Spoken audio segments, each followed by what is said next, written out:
What would you do if the life you built was stolen in a single moment, by the people you trusted most? James Carver stood in the shadowed parlor of the sprawling Carver estate, his hands steady despite the storm raging in his chest. For 20 years, he'd poured his soul into this place, every brick, every polished floorboard, every memory etched into the walls.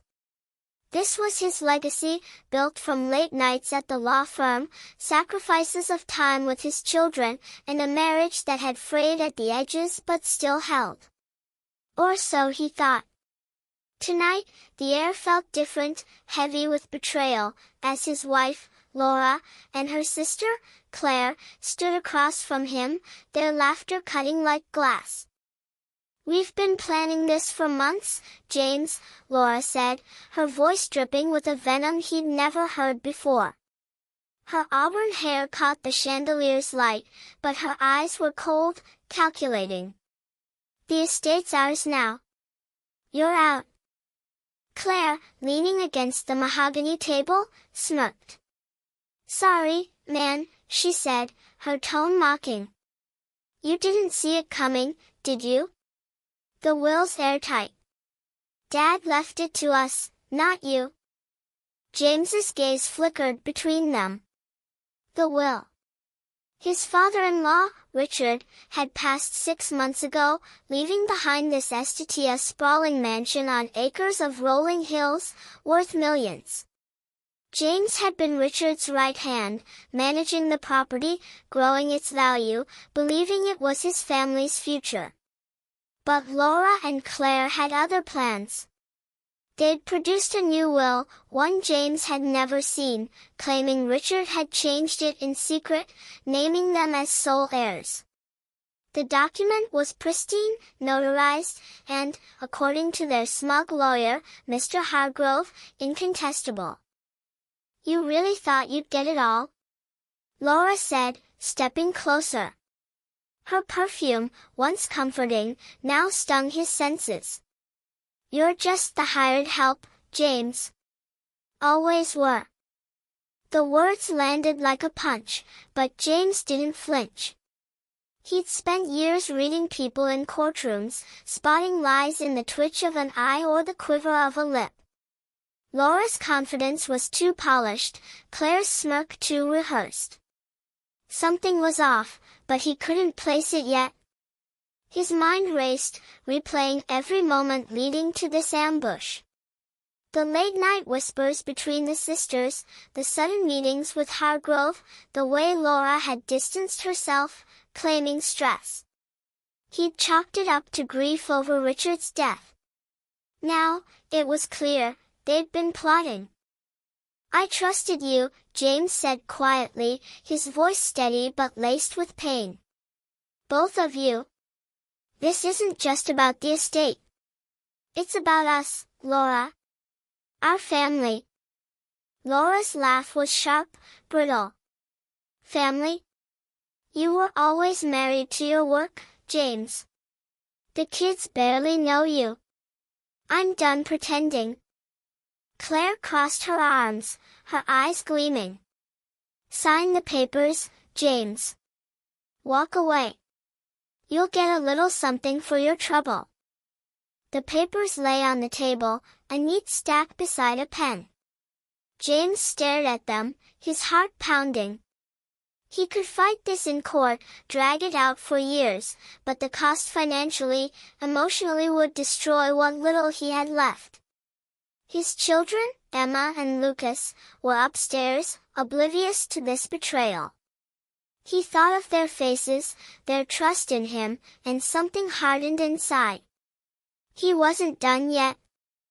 Then, a soft knock broke the tension.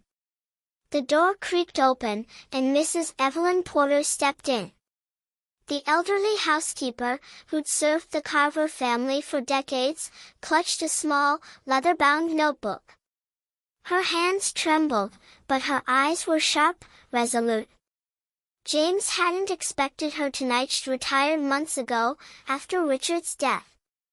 Her presence was a surprise, a twist in the script Laura and Claire hadn't written. "Evelyn?" Laura's voice faltered, her confidence cracking. What are you doing here? Evelyn ignored her, walking straight to James. I couldn't stay silent, she said, her voice soft but firm. Richard told me things he didn't trust anyone else with. Including you too. She glanced at Laura and Claire, her disapproval clear. James took the notebook, his fingers brushing the worn leather. What is this? Richard's journal, Evelyn said. He wrote it in his final weeks. He knew you'd never betray him, James. He trusted you with everything. Laura's face paled. Claire took a step back, her smirk gone.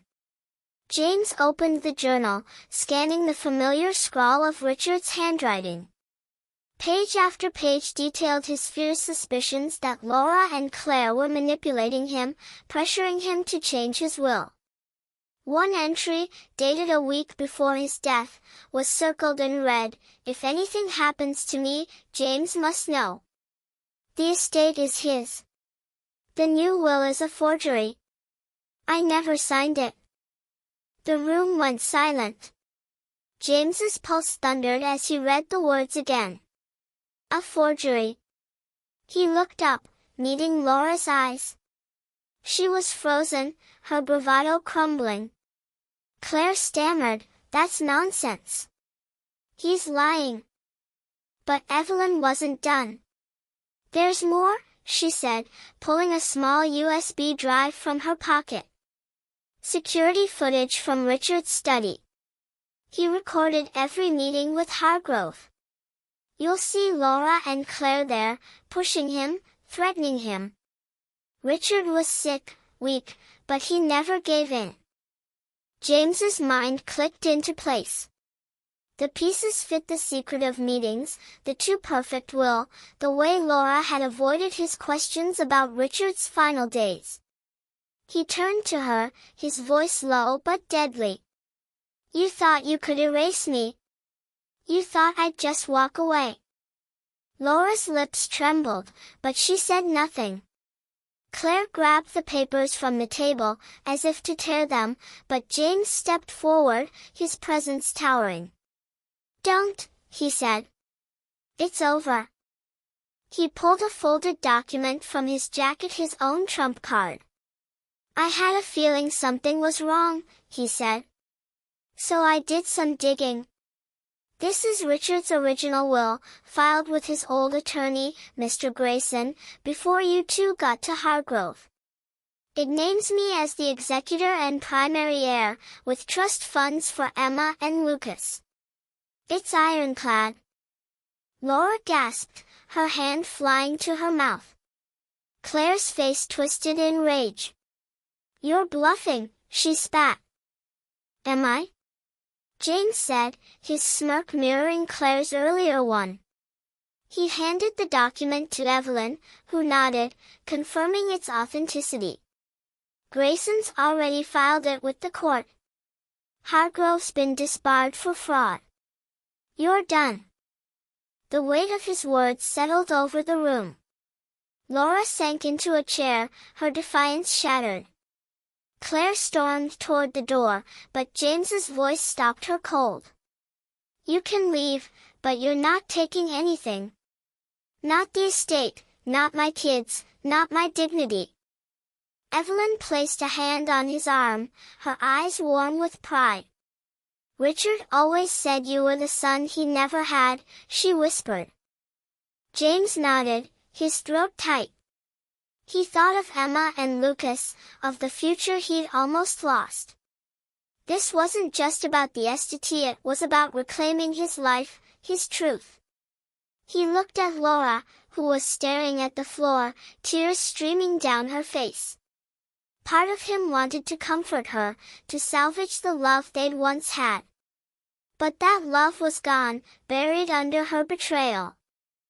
I'll make sure the kids are okay, he said, his voice softening for a moment.